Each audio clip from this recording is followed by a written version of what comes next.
Hey guys, a little bit of an update here. As some of you guys know, last month I told you guys about how I was going to be with family over my mother having open heart surgery. She came out the surgery actually really great, but what happened after was kind of the kicker. After she had the surgery, they checked on her to make sure that she was alright before they left her alone. And to come to find out that she was having a stroke right afterwards. It was like maybe 2 or 3 hours after they last checked on her. So they had to do an emergency procedure to get the blood clot out of her head, and they couldn't get it the way they wanted to clear it out. They had to find it to get it out a different way. So the brain started to swell, and yeah, so now the right side of her body is unmovable right now. And I haven't said anything this long because I wanted to let it die down before anything happened. But she's not going to be able to be moved for up to maybe 6 to 8 months, maybe 10. After they got the blood clot out, they transferred her to the neurologist ICU, where things were looking very grim. They told me to come up there as fast as possible, so I did. And they said that they had me to sign a waiver for them to take the piece of the skull out because it looks like the brain's going to swell. Because they anticipated that she was for sure going to have another stroke right after the fact, so they wanted to be safe and sure.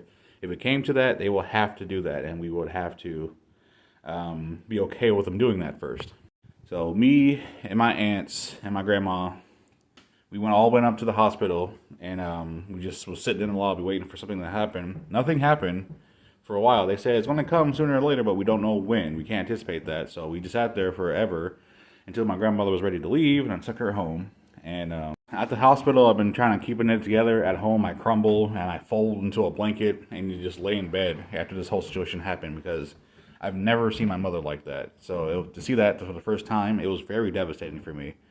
And it seemed like hope was lost because everything seemed like things were getting better, then it was getting worse. Then it was going to get better, then it got worse again. And then I didn't know what to believe anymore. So I was just holding on to hope that everything was going to be okay, that she was just going to live. The best part about this is that after that, she didn't have another stroke like they thought she would. They said that the damage that they thought that was on the brain doesn't seem as much as they would to. They said that she wouldn't be able to turn her head, and she's doing that now, just frequently. She's responding, kind of, because she still can't talk or chew yet. So they're feeding her through a tube through her stomach. But she's progressing. Have her in therapy for people to work with her to try to get her to walk again, and probably give her a little speech therapy as well to get her to try to talk again and communicate. But they don't know what's exactly wrong or what the damage is, but they said it doesn't look like it's that bad if she's progressing that much. So that's really great. And one of the heartbreaking things that's happened about this, which is the bad part now, is that since she's not going to be able to live by herself, and she's going to be in the hospital in therapy for probably 8 to 10 months, is the fact that me and a couple of the family members and some friends had to come up to her apartment and clean it out because she wasn't going to be able to pay the rent, and nobody else could either.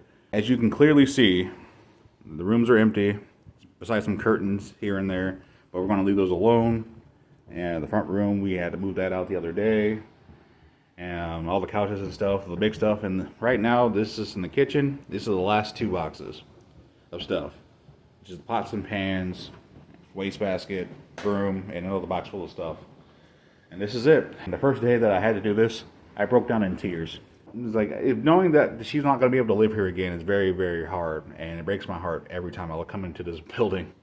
But I wanted to let you guys know what was going on with my mother, just in case you were worried or concerned, or I didn't update you guys on it. And I wanted to make sure that you guys know what's going on, and if I seem slow posting lately, this is why, because it's been a process getting through all this, and we had to put things for her in storage and stuff like that, and I just wanted to let you guys know what was up and make sure that I was calm enough to try to tell you guys without either breaking down on camera, because I want to see a grown man cry, or me not be able to speak words properly because I'm mumbling or getting upset, and when I get upset you can't really understand me very well. It's probably hard to understand me now. So yeah, I want to say thank you guys for all the kind words, and thank you guys for your prayers and your comments and all the positivity I've gotten for all this situation that I've been going through. And we're getting through it day by day. Like I said, it's still kind of hard and still very new. And nothing like this is ever easy. So I want to say be patient with me. Because until she gets into actual acute therapy where they know that she's going to be able to walk and talk on her own, maybe then everything will be better for me to keep constantly posting more often like I was before.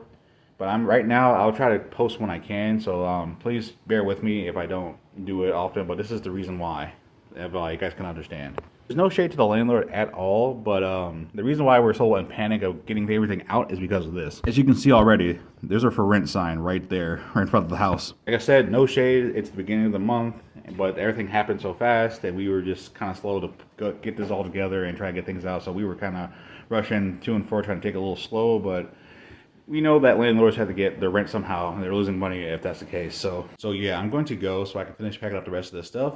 I want to say again, thank you guys so much for all your love and support during this. It really means a lot. I also want to say thank you for over the year and a half I've been doing stuff like this, because if it wasn't for you guys' nice comments and saying that, oh, you're funny and you should make more videos, keep up the good work, I wouldn't probably be doing this still. But yeah, I'm finally about to get out of here. So I hope you have a good rest of your day. Thank you guys so much for your support. I really do mean it, and I really do appreciate that. And I'll see you guys in the next video. Take care.